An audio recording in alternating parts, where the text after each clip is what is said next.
Salmo 94, del 1 al 23. Así dice el Señor: Jehová, Dios de las venganzas, muéstrate. Engrandécete, oh juez de la tierra, da el pago a los soberbios. ¿Hasta cuándo los impíos, hasta cuándo, oh Jehová, se gozarán los impíos? ¿Hasta cuándo hablarán cosas duras y se vanagloriarán todos los que hacen iniquidad? A tu pueblo, oh Jehová, quebrantan y a tu heredad afligen. A la viuda y al extranjero matan y a los huérfanos quitan la vida. Y dijeron: no verá Jah, ni entenderá el Dios de Jacob. Entended, necios del pueblo, y vosotros fatuos, ¿cuándo seréis sabios? El que hizo el oído no oirá, el que formó el ojo no verá, el que castiga a las naciones no reprenderá. ¿No sabrá el que enseña al hombre la ciencia? Jehová conoce los pensamientos de los hombres, que son vanidad. Bienaventurado el hombre a quien tú, Jah, corriges, y en tu ley lo instruyes, para hacerle descansar en los días de aflicción. En tanto que para el impío se cava el hoyo, porque no abandonará Jehová a su pueblo, ni desamparará su heredad, sino que el juicio será vuelto a la justicia, y en pos de ella irán todos los rectos de corazón. ¿Quién se levantará por mí contra los malignos? ¿Quién estará por mí contra los que hacen iniquidad? Si no me ayudara Jehová, pronto moriría mi alma en el silencio. Cuando yo decía: mi pie resbala, tu misericordia, oh Jehová, me sustentaba. En la multitud de mis pensamientos dentro de mí, tus consolaciones alegraban mi alma. ¿Se juntará contigo el trono de iniquidades que hace agravio bajo forma de ley? Se juntan contra la vida del justo y condenan la sangre inocente. Mas Jehová me ha sido por refugio y mi Dios por roca de mi confianza. Y Él hará volver sobre ellos su iniquidad y los destruirá en su propia maldad. Los destruirá Jehová nuestro Dios. Y todo el pueblo responde: amén. El contexto de nuestro salmo lo podemos deducir de los versículos 20 y 21. Vean conmigo de nuevo los versos 20 y 21. Se juntará contigo el trono de iniquidades que hace agravio bajo forma de ley. Se juntan contra la vida del justo y condenan la sangre inocente.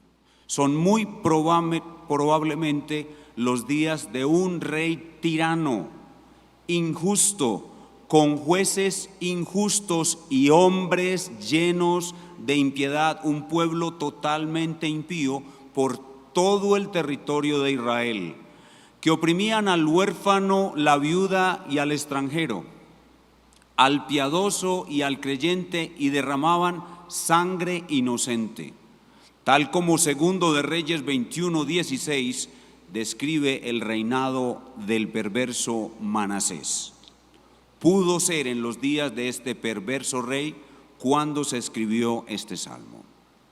El tema del salmo es la venganza de Dios contra reyes y jueces injustos y un pueblo totalmente impío. La venganza de Dios contra reyes y jueces injustos y un pueblo totalmente impío. Y el título que le hemos puesto a la exposición del salmo es: el Dios no conocido. El Dios de las venganzas que presenta este salmo es el Dios que nadie quiere conocer, ni siquiera los cristianos, porque su conocimiento de Dios es asimétrico. La mayoría de las personas creen que Dios es amor, y eso es conocer a Dios en forma asimétrica. En este salmo, sobre este Dios no conocido, vemos 4 cosas. Primero, clamor por venganza, versos 1 al 6. Segundo, advertencia de venganza, versos 7 al 11. Tercero, diferencia entre castigo y venganza, versos 12 al 15. Y en cuarto lugar, fe mientras llega la venganza, versos 16 al 23. Clamor, advertencia, diferencia y fe, todo sobre la venganza. No sabemos en qué lugar de la máquina del tiempo estamos ubicados exactamente, pero es seguro que es en la época de los reyes. Nos es absolutamente necesario ver a Cristo en este salmo y aplicarlo a nuestras vidas en el siglo XXI. Veamos en primer lugar, clamor por venganza. En esta primera sección el salmista habla a Dios clamando con urgencia que envíe su venganza sobre estos reyes y jueces injustos y por este pueblo totalmente impío. Verso 1. Jehová, Dios de las venganzas, muéstrate. La palabra muéstrate significa tu ira derrama contra ellos. Verso 2. Engrandécete, oh juez de la tierra, da el pago a los soberbios. Da el pago a los soberbios significa castígalos justamente. A todos los que te rechazan y hacen maldad, castígalos. Esto es lo que llamamos imprecación. Versículo 3. ¿Hasta cuándo los impíos, hasta cuándo, oh Jehová, se gozarán los impíos? Los impíos se gozarán y se alegrarán en sus maldades, pero no para siempre. Versículo 4. ¿Hasta cuándo pronunciarán? Hablarán cosas duras y se vanagloriarán todos los que hacen iniquidad. Hablarán cosas duras, se refiere a palabras insolentes contra Dios y contra su justicia. Versos 5 y 6. A tu pueblo, oh Jehová, quebrantan y a tu heredad afligen, a la viuda y al extranjero matan y a los huérfanos quitan la vida. Los más débiles, los más frágiles son oprimidos, el pueblo creyente es martirizado, todos los débiles sufren cuando la impiedad y la injusticia reinan en la tierra. Este es el clamor de venganza. Ahora veamos la advertencia de venganza. El salmista pasa de hablar a Dios a hablar a los hombres, haciéndoles una terrible advertencia. Verso 7. Y dijeron: no verá Jah, ni entenderá el Dios de Jacob. Dicen esto porque los impíos creen que como ellos han hecho maldad sobre maldad y no les ha venido castigo alguno, no les vendrá nunca castigo alguno. Y por eso dicen: Dios ni ve, ni oye, ni entiende. Dios está lejos de esta escena. Pero el salmista trata de sacarlos de semejante locura con 4 preguntas retóricas y una afirmación contundente. Aquí van las 4 preguntas retóricas. Entended, necios del pueblo, y vosotros fatuos, ¿cuándo seréis sabios? Está tratando de sacarlos de esa locura y aquí vienen las 4 preguntas retóricas. Verso 9. El que hizo el oído, ¿no oirá? El que formó el ojo, ¿no verá? El que castiga a las naciones, ¿no reprenderá? ¿No sabrá el que enseña al hombre la ciencia? Y ahora una declaración contundente. Verso 11. Jehová conoce los pensamientos de los hombres, que son vanidad. Necio, Jehová juzgará hasta tus malos pensamientos. Número 1, clamor por venganza. Número 2, advertencia de venganza. Pero en esta situación difícil que estaba viviendo la nación de Israel, había verdaderos creyentes que estaban siendo oprimidos por un rey malo, abusados por jueces injustos y maltratados por toda clase de impíos. ¿Qué está sucediendo en este momento? Dios está castigando a su pueblo. Esto que está sucediendo en este momento a los creyentes en esta situación tan compleja es para castigarlos, pero hay una enorme diferencia entre castigo de Dios a su pueblo y venganza de Dios contra los que no son su pueblo. De eso trata la siguiente sección, que es diferencia entre castigo y venganza. Verso 12, noten el comienzo del verso 12. Bienaventurado el hombre a quien tú, Jah, corriges y en tu ley lo instruyes. ¿Quiénes son estos? Son los piadosos del pueblo que estaban viviendo esa situación. A ellos Dios no los estaba enviando su ira sobre ellos, no se estaba vengando sobre ellos, los estaba corrigiendo. Versículo 13. ¿Para qué Dios los corrige?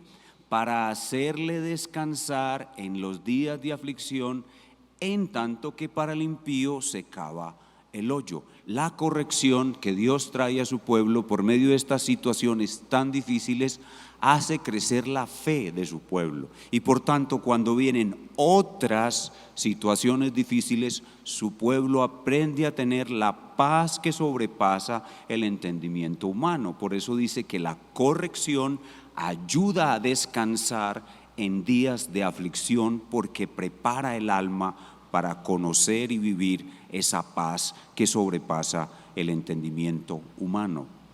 Verso 14. Porque no abandonará Jehová a su pueblo, ni desamparará a su heredad. Cuando los creyentes estamos siendo afligidos por Dios, debemos sacar de nuestra cabeza esa idea necia, tonta, de que Jehová se ha alejado de nosotros.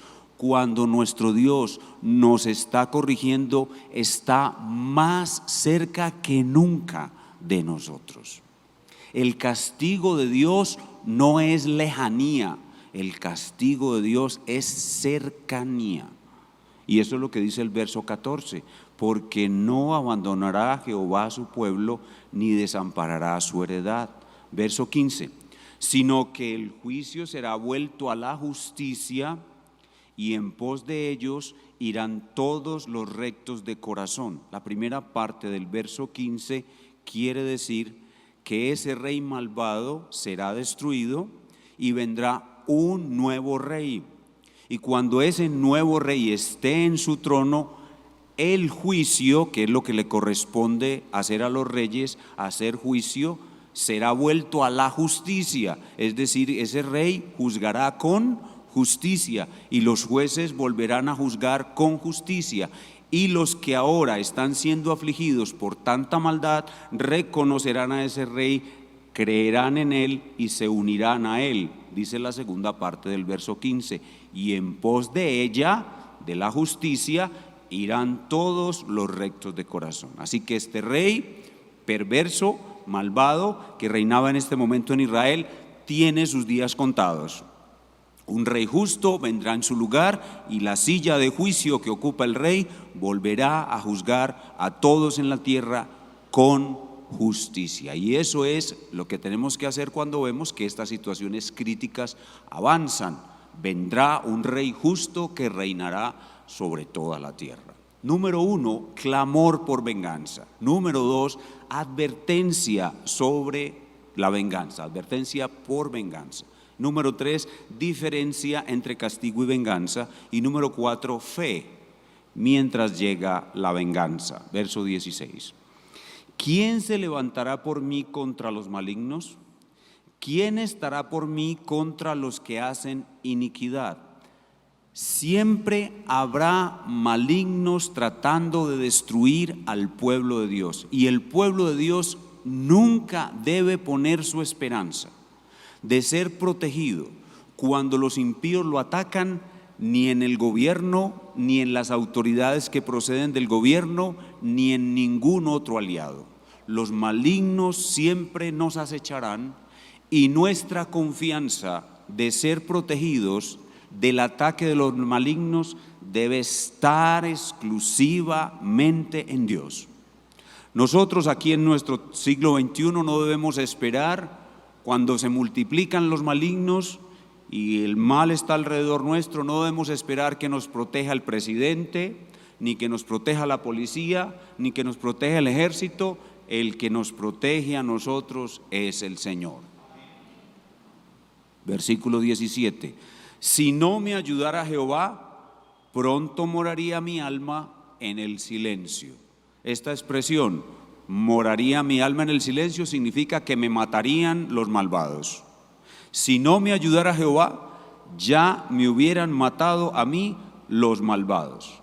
Ahora noten, verso 18, cuando yo decía, mi pie resbala, es decir, cuando yo me sentía en la peor situación de mi vida, que ahora sí voy a morir, dice el salmista, tu misericordia, oh Jehová, me sustentaba. Pero cuando estamos en una situación de ese calibre, de tanta dificultad, con peligro de nuestras vidas, hay una lucha dentro de nosotros con el miedo y la ansiedad. Verso 19. En la multitud de mis pensamientos dentro de mí, ahí hay una lucha contra el miedo y la ansiedad. Pero la autopredicación, que es la práctica obligatoria de todo creyente cuando está en un estado de peligro para su vida, la autopredicación vence el miedo. Y por eso termina diciendo el verso 19, tus consolaciones alegraban mi alma. Entonces estamos en el tiempo en esta sección en que tenemos que enfrentar el miedo de estar rodeados de malvados, y Dios será nuestro consuelo, y la autopredicación nos dará la posibilidad de vencer el miedo y sostenernos. Verso 20. Se juntará contigo el trono de iniquidades que hace agravio bajo forma de ley. Esto significa, ¿los malos algún día llegarán a hacer justicia? Es otra pregunta retórica. Se juntará contigo el trono de iniquidades, es decir, el rey malvado llegará a ser justo, que hace agravio bajo forma de ley. La respuesta implícita es no. Este hombre probablemente es un reprobado, aunque si se trata de Manasés, Manasés sí se arrepintió. Verso 21. Se juntan contra la vida del justo y condenan la sangre inocente.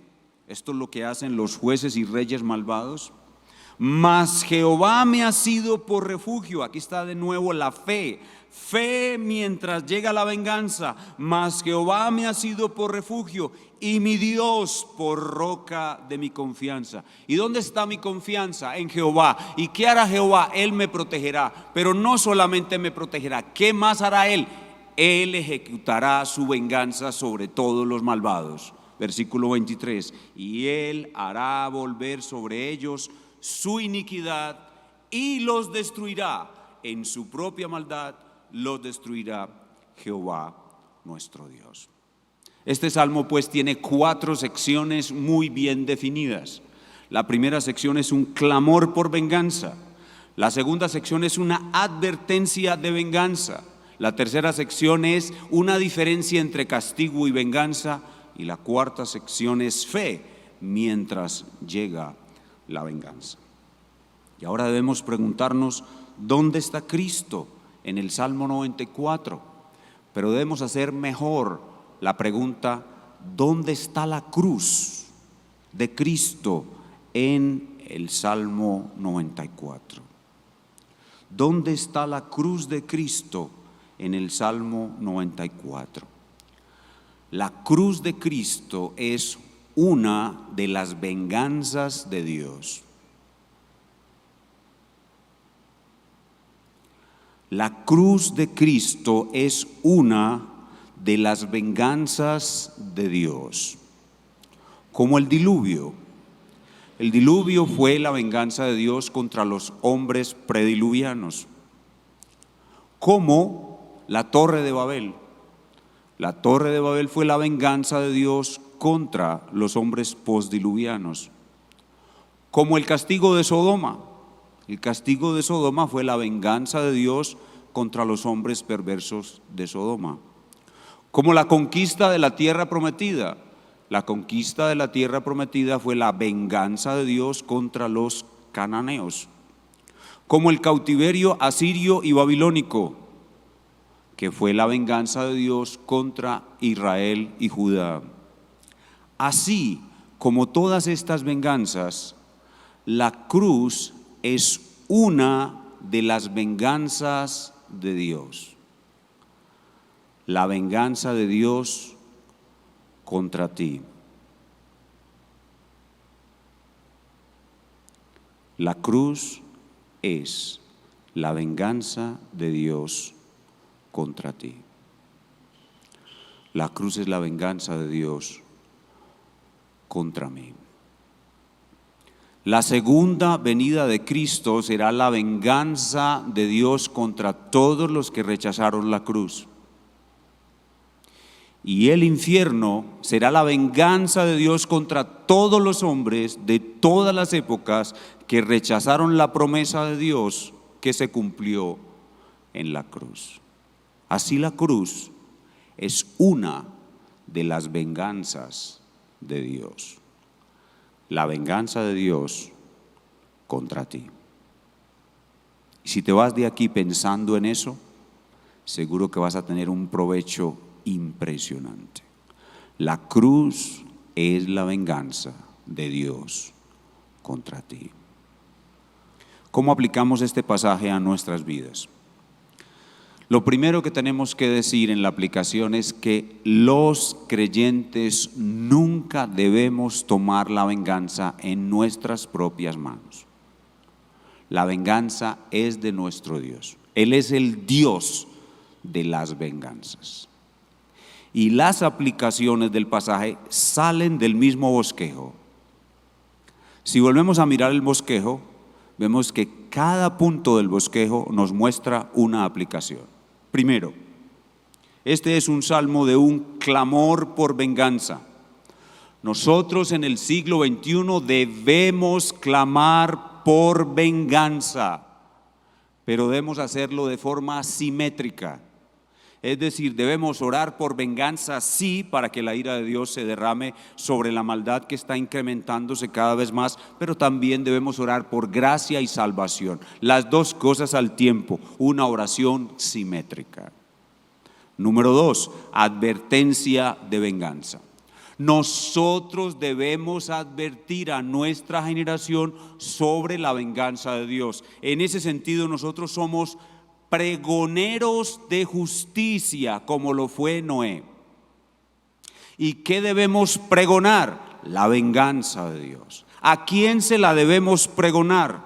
A todos los hombres que hacen cosas malvadas en esta vida. Al homosexual le debemos pregonar la venganza de Dios. Al bisexual debemos pregonarle la venganza de Dios. Al transexual debemos pregonarle la venganza de Dios. ¿Hasta cuándo, oh Jehová, soportarás la marcha del orgullo gay? Esa es una buena oración que debemos hacer al Señor. Pero al mismo tiempo le debemos decir: Señor, entre ellos hay algunos que son tu pueblo, ve y sácalos de esa inmundicia, te lo rogamos. Debemos pregonar su venganza a los que practican el aborto o apoyan el aborto, a los que practican la eutanasia, el supuesto suicidio asistido. Debemos pregonar la venganza de Dios a nuestros gobernantes, porque ellos no están aplicando castigos justos a los malvados. Los malvados deben recibir castigos justos. Escuchen esto: la venganza de Dios fue encomendada al gobernante. Si el gobernante no la aplica, ¡ay de él! Le sucederá lo mismo que a Saúl. Le debemos pregonar la venganza de Dios a los gobernantes y a los jueces que no quieren dar castigos justos a los malvados. Debemos anunciar la venganza de Dios a los que promueven inmoralidades, a los que enseñan a los niños a practicar masturbación, fornicación, pornografía y todas estas cosas, a todos los que promueven y atacan la familia, que es un gran fundamento que Dios puso al mundo en que vivimos. Ahora ya hablan dizque de familias multiespecie, y es que usted tiene la especie humana, la especie canina y la especie gatuna en su casa, y quién sabe qué otra clase de barbaridades. Debemos proclamar la venganza de Dios a los que practican y promueven toda forma de violación de la ley de nuestro Dios. Pero atención, no solamente debemos pregonar la venganza de Dios, sino también invitarlos al arrepentimiento y la fe en Cristo, porque la cruz puede salvar a muchos de ellos. Número 3, tenemos que hacer diferencia entre castigo y venganza. A medida que aumenta la maldad en el mundo en que vivimos, nosotros vamos a ser afectados. Señor, ¿por qué nos has abandonado? No, nada de eso. Nada de que ¿por qué nos has abandonado? Dios nos está castigando. No se está vengando de nosotros. Nos está castigando. ¿Para qué? Para preparar nuestra alma, purificar nuestra alma, limpiar nuestra alma. Número 4, debemos tener fe mientras llega la venganza de Dios. La venganza de Dios, mis hermanos y amigos, llegará, pero debemos esperarla. ¿Qué es la fe? Es la certeza de lo que se espera. ¿Qué se espera? La venganza de Dios. ¿Estamos ciertos, seguros de que la venganza de Dios vendrá? Absolutamente. Entonces, ¿qué debemos hacer? Esperarla. ¿Y qué debemos hacer si tenemos que sufrir mientras la venganza de Dios llega? Sufrir con paciencia, con una mente preparada para la aflicción, una mente que se anticipa a la aflicción, una mente que se autopredica en medio de la aflicción y una mente que tiene la seguridad absoluta de un buen final. Porque para nosotros la venganza de Dios ya ocurrió. La venganza de Dios contra nosotros ya ocurrió. Dios no se vengará de nosotros, Él nos protegerá. Y cuando Él envíe su venganza a destruir este mundo, Él enviará a sacarnos de su ira, como envió sus ángeles a sacar a Lot de Sodoma. Así Él nos guardará y nos protegerá, porque su venganza sobre nosotros ya ocurrió. Alabado sea el Dios de las venganzas. Y las personas que no han entregado su vida a Cristo y han podido escuchar este mensaje, lo único para ti, mi amigo, es esto: huye de la venganza de Dios ahora, porque tú estás de acuerdo con toda esa sociedad perversa que hay allá afuera. Yo sé que tú estás de acuerdo con el homosexualismo, bisexualismo, transexualismo y todas esas abominaciones. Tú estás de acuerdo con eso. Tú eres objeto de la venganza de Dios. Mientras no te arrepientas de ello, la venganza de Dios vendrá sobre ti. Si te arrepientes de ello y vienes a la cruz de Cristo, serás perdonado. Dios no se vengará de ti. Tú serás salvado. Ya no serás más cómplice de los malignos, sino que serás un hijo rescatado de Dios, un tizón arrebatado del gran incendio que Dios producirá en este mundo. Inclinemos nuestro rostro y oremos al Señor. Oh Dios de las venganzas, claro nos has hablado en tu palabra. Tu palabra nos muestra claramente tu venganza sobre todos los malvados y nos muestra claramente tu venganza sobre nosotros los malvados, que ocurrió en la santísima obra de la cruz. Te damos gracias por tu venganza contra nosotros en la cruz. Te pedimos que venga tu venganza sobre los malvados de este mundo y que a muchos de ellos los salves por tu gracia. Mientras oramos por ellos y les predicamos el Evangelio de Cristo, te lo pedimos en su nombre santo. Amén.